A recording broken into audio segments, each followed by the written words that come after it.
Hello everyone, welcome back to AC canvas to a new video. আশা করি সকলে খুব ভালো আছো আর প্রিপারেশন তোমাদের চলছে যথারীতি যেরকম চলছিল। তো অনেকগুলো প্রশ্ন আগের ভিডিওর কমেন্ট সেকশনে দেখলাম, তো সেইগুলোর রিপ্লাই আজকের ভিডিওতে দেব। আর রোস্টার সম্পর্কে তোমাদেরকে যে গতকালের ভিডিওতে জানিয়েছিলাম, সেই রোস্টার কিন্তু বিপিএসসির ওয়েবসাইটে চলে এসেছে 1 to 5 এর 6 to 8 এর, আর 9 থেকে 12 অব্দি মানে 9-10 মাধ্যমিক আর 11-12 উচ্চ মাধ্যমিক। তো এই দুটোর এখনো পর্যন্ত রোস্টার ক্লিয়ারেন্স হয়নি, এই দুটোর রোস্টার এখনো পর্যন্ত আসেনি মানে বিপিএসসি আয়োগের কাছে।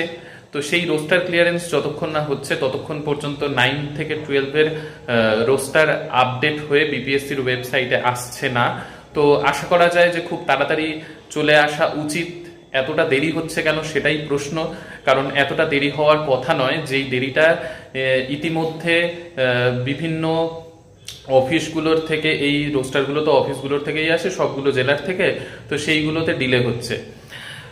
তো ব্যাপার হচ্ছে 1 to 5 আর 6 to 8 এর রোস্টার তোমরা বিপিএসসির ওয়েবসাইটে এতক্ষণে হয়তো দেখে নিয়েছো। সেইখানে তোমরা কতগুলো পোস্টে কি ব্যাপার, বাংলা, উর্দু, সায়েন্স, এসএসটি, এগুলো সবগুলোরই কোথায় কি কতগুলো পদ রয়েছে সবগুলো তোমরা দেখেছো।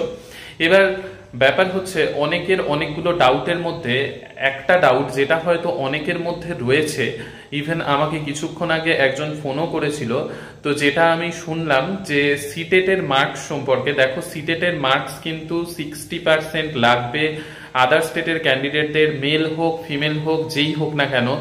এবার ব্যাপার হচ্ছে বিপিএসসির ফর্ম ফিল আপের সময়, ধরে নাও বিপিএসসি টিআরই 3.0 এর ফর্ম ফিল আপ করেছো, সেই মুহূর্তে তোমার যে সিটেট ছিল, যেই সিটেটের মানে মার্কশিট দিয়ে তুমি ফর্ম ফিল আপটা করেছো, ঠিক আছে, সেইখানে যদি 60% কম থাকে, আর মনে করো তুমি পরে আবার সিটেট দিয়েছো, জুলাইতে যেই সিটেটের মানে সিটেট হয়েছিল সেটার রেজাল্টে মনে করো তোমার 90+ হয়ে গিয়েছে, কিন্তু সেই ক্ষেত্রে তুমি যদি ভেবে থাকো যে আমি পরের সিটেটের রেজাল্টটা দেখিয়ে দেবো আর আগের সিটেটের রেজাল্ট দিয়ে তুমি ফর্ম ফিল আপ করেছো, তাহলে কিন্তু তুমি ফেঁসে যাবে।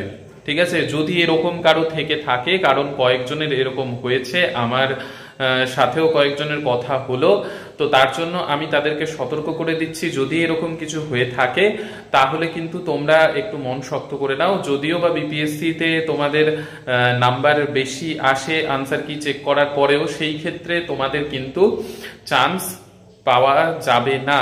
এবার মনে করো সুপ্রিম কোর্ট, কারণ এখন যেটা হয়েছে, যেই রায়টা এসেছে, সেই রায়ের ওপর যাদের উপর এই ঘটনাটা ঘটেছে, যারা চাকরি করছিল 55% এর ফিমেল ক্যান্ডিডেট, তারা এবার যদি আবার কেস করে, সেইটার ওপর যদি কিছু নতুন অর্ডার আসে তাহলে একটা আলাদা ব্যাপার, কিন্তু এখন পর্যন্ত কিন্তু এটাই চলছে। তোমরা যদি ভেবে থাকো এরকম কিছু করবে, তাহলে কিন্তু করেও কোনো ফল পাবে না, তোমরা রিজেক্ট হয়ে যাবে। ঠিক আছে, তো এই হচ্ছে একটা ব্যাপার যেটা আমি ক্লিয়ার করে দিলাম, যদি এরকম কেউ থেকে থাকো।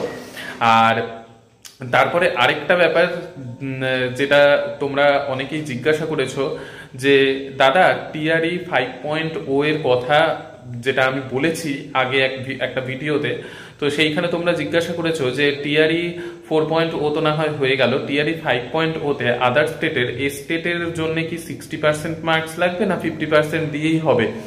তো সেটা দেখো, যদি নোটিফিকেশন নতুন করে আসে, সেই নোটিফিকেশনে যদি চেঞ্জেস আসে কিছু, তাহলে 60% করলেও করতে পারে, কিন্তু এখনো পর্যন্ত টিআরই 4.0 পর্যন্ত স্টেটে 50% মার্কস হলেই কোয়ালিফাইড। ঠিক আছে, আর নতুন স্টেটের জন্য যারা ভাবছো যে নতুন স্টেট কবে আসতে পারে, যতক্ষণ না পর্যন্ত এই প্রসেসগুলো টিআরই 3 এর কমপ্লিট হচ্ছে, ট্রান্সফার পলিসি কমপ্লিট হচ্ছে, ততক্ষণ পর্যন্ত নতুন স্টেটের নোটিফিকেশন আসবে না।